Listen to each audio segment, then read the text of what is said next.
Good morning. It is 8:38. Looking for a mix of sun and clouds today. Afternoon shower thunderstorm is possible. Today's high is about 87. Keeping the beat with a very important subject this morning here on your family-friendly morning show, CPR and AED awareness with Dr. Sian Lewis, Assistant Medical Director with Forsyth County Emergency Services. Dr. Lewis, thanks for coming in, sharing with us. Explain a little bit about what you do and a little bit about your background, if you will. Yeah, so thank you for having me. Yeah. I am one of the assistant medical directors for Forsyth County EMS. So part of my job is to oversee the medical side of EMS, make sure that our providers are staying up on current topics and getting good training, and also to advance our services, bring them forward in terms of new data, new research. So part of that is as the science is evolving, we want to make sure that we're improving our care. And one of the things that we're focusing on this year in terms of improving care is CPR and cardiac arrest. So last year in Forsyth County, we had about 360 cardiac arrest patients just throughout the calendar year. We only have there's a low survival rate for cardiac arrest. And so nationwide, it's only about 10%. We're doing really well here. Our survival rate is 13%. So we're higher than the average, but we're still trying to do things to improve that number in Forsyth County. And so this week is CPR and AED Awareness Week. And so one of the things that we're working on is getting the public involved in this, because there's a lot of data to show that if you get bystander CPR, somebody doing CPR before fire and EMS gets there, your survival rate is much higher. So this is important. Yeah. That's why the awareness. Now, talk to us about properly performing and doing CPR. There's been a few changes maybe since the last time I had a refresher course. Yeah, so we used to teach to do CPR with compressions and breathing. So we'd ask people to do mouth to mouth. So they found that that doesn't really make a difference. You don't have to do the mouth to mouth part. The really important part is doing the chest compressions. And so the hope with that is that people will be more likely to do that because they don't want to do mouth to mouth. So now if we can just do chest compressions, people will be more willing to participate in that and more willing to do that. The importance of training then. Yeah, so I recommend that everybody gets trained on CPR. You can get classes through the AHA, through various other volunteer organizations, but we can go over really quickly how to do CPR on the radio. So the classic song that is given out to give you a rhythm is Staying Alive. I'm not going to start singing, but you can YouTube it. It's radio, come on! Absolutely not. But so have that tune in your head. But if you have somebody that you are concerned might be in cardiac arrest, so this will be somebody that's not responding to you, they're not awake, they're unconscious, and they're not breathing normally. They might have some gasping breaths or maybe seem like they're choking a little, but they're not breathing normally. So if they meet those two things, then they could be in cardiac arrest, and that's when we want you to start CPR. So what you want to do is kneel next to the patient, get as close to the patient as you can, put one hand on the center of their chest, right between, basically in the center of their sternum, and then get the second hand over that hand, on top of that hand, and interlace your fingers. So you're going to have both hands in the middle of their chest, you're going to be kneeling next to them, and then you're going to push down hard. Keep your elbows locked so that you're putting your weight behind it. You're not pushing with your arms, you're pushing with basically with your back and your shoulders, and push down hard, and then come back up. And you want to keep doing that to the beat of Staying Alive over and over again until either 911 gets there or the person wakes up. And this can be tiring, so if you have somebody else that can switch with you, that's helpful. But what we want to see is really good chest compressions until EMS and fire get there so that they can take over. And that's been shown to have the biggest help for cardiac arrest survival. I have to be honest, this scares me to death because I'm like, can I press too hard? Because I can't even swat a fly. So you can't, pressing hard, that's what you want. You want that compression to be on the heart, to be pretty steady and with full force, right? Yes, you want to press really hard. because we want to be able to pump blood. That's the point of CPR, is to pump blood around the body to get blood and oxygen to the brain and other organs so that people can have a good outcome. It can be really scary to do this, but if the person is in cardiac arrest, you won't hurt them, they won't feel it, it'll be the best thing for them. And for those who are properly trained, you've got something new on the horizon using technology that could really, really make a difference.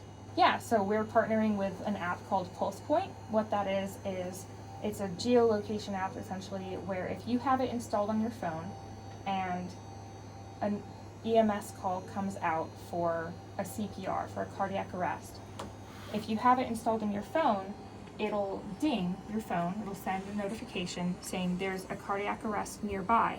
And so if you're close to that, if you're, around the corner, if you're one street over, you might be the closest person that can do CPR. And so it'll give you the location and you can respond and be that bystander. So even if it didn't happen right in front of you, you can go over to the restaurant across the street or the neighbor's house down the road and help them and potentially save a life. Those of us that love to help, I mean, it's a great tool. It's life-saving, I guess. Yeah, absolutely, because EMS, on average, we're 8 minutes away. And that's a long time to go without help. And so if somebody else might be a lot closer, that can be really helpful. Like I said, that could be life-saving. Dr. Sian Lewis in studio with us talking about CPR and AED awareness. We've talked about the CPR, AED. In studio this morning, Dr. Sian Lewis, Assistant Medical Director with Forsyth County Emergency Services. Dr. Lewis, we talked a moment ago about CPR and really unpacked a lot with that. Is there anything else that our listeners can be aware of? Anything else that they can do while waiting on EMS? Yeah, so CPR is the biggest thing, but if you are waiting for 911 to call or to come, and you should have called 911, that's another important thing. Make sure you call 911 or else they don't know to come.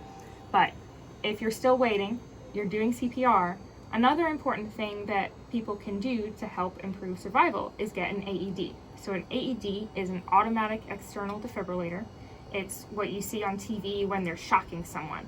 They're saying clear and shocking the patient, and essentially restoring the normal rhythm of the heart is the goal. So AEDs are pretty foolproof. They're in many locations in the public. A lot of stores and restaurants have them. You basically open it up. All of them are automated now, where a voice will tell you what to do.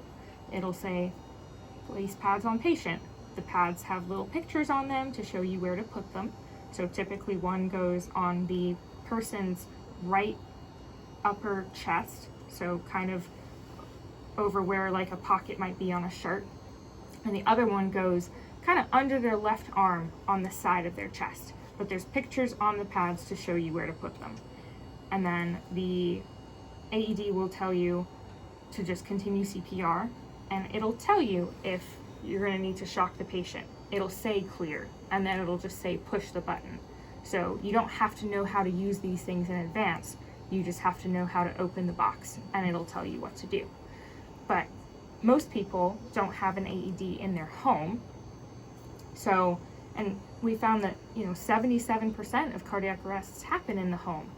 So another thing that we're doing with Forsyth EMS, we're working with the Sheriff's Office to come up with a program where drones can bring an AED to the home to get an AED to people that might not otherwise have access to one, so that they can use the AED before fire and EMS gets there. So the drone can get there quicker. Yes. Just Wow. from a straight line perspective, don't have to worry about traffic, don't have to go by the roads. The drone could potentially get there faster. So CPR, learning how, being aware of your surroundings with the app, so you can get to somebody in need. These things are life-saving. Yes. But knowing what to do and kind of the sequence is pretty important. Yeah, so first thing, CPR, call 911. Those are the two big things. And then getting an AED if you can, giving a shock to the person if they need one. That's the next important thing. Now, to be certified, how young should you start teaching someone to kind of be aware of this? So kids as young as a kid that can use a phone, they should know that if something is wrong, call 911. Even if, they might not be old enough yet to learn CPR, if they can call 911, that's a huge thing. We've heard stories of kids as young as 6, 7, 8 years old doing CPR on a family member and saving a life. So I think it's really important that, especially because, like I said, those 77% of cardiac arrests happen in the home, and the only people around might be kids or maybe grandparents that can help. It's important that everyone in the family has awareness of how to do this, has awareness at least of how to help. So even if that's just calling 911 or just being able to do chest compressions, I think it's important that everybody gets some awareness. Like I said, kids as young as 6, 7, 8 years old have been taught how to do CPR successfully, and so take them to the classes. Take your grandparents to the classes, because you never know who's going to need to do it. You never know when that emergency is going to happen and who might be around and who could potentially save a life. Now, resources, you have links. We would like to compile those and make sure people can get their hands on it and get more information. Yeah, so there's a lot of different resources. The American Red Cross puts on CPR classes. The American Heart Association puts on classes. There's a lot of different smaller organizations that are local that you can look up CPR classes near me, and they can provide classes. When we come out with it, the PulsePoint app can also have AED locations in the app so that you can see where the closest AED is. And if you're in a church or a school, pretty much every school has AEDs already, but I encourage, smaller organizations, if they don't have one, there's different programs with grants that you can access free AEDs for your organization. And that's important. The church safety team, I know a lot of churches have those, the first responders there that could assist people if they have, a crisis situation or a medical situation, life-saving. Yep, exactly. Thank you, guys and gals of our first responders, of course, with the emergency services. Thank you for what you do. Thank you for the awareness. Thank you for the information. Again, Dr. Sian Lewis with Forsyth County Emergency Services. We're getting lots more information about CPR and AED awareness and resources on our website, WBFJ.FM.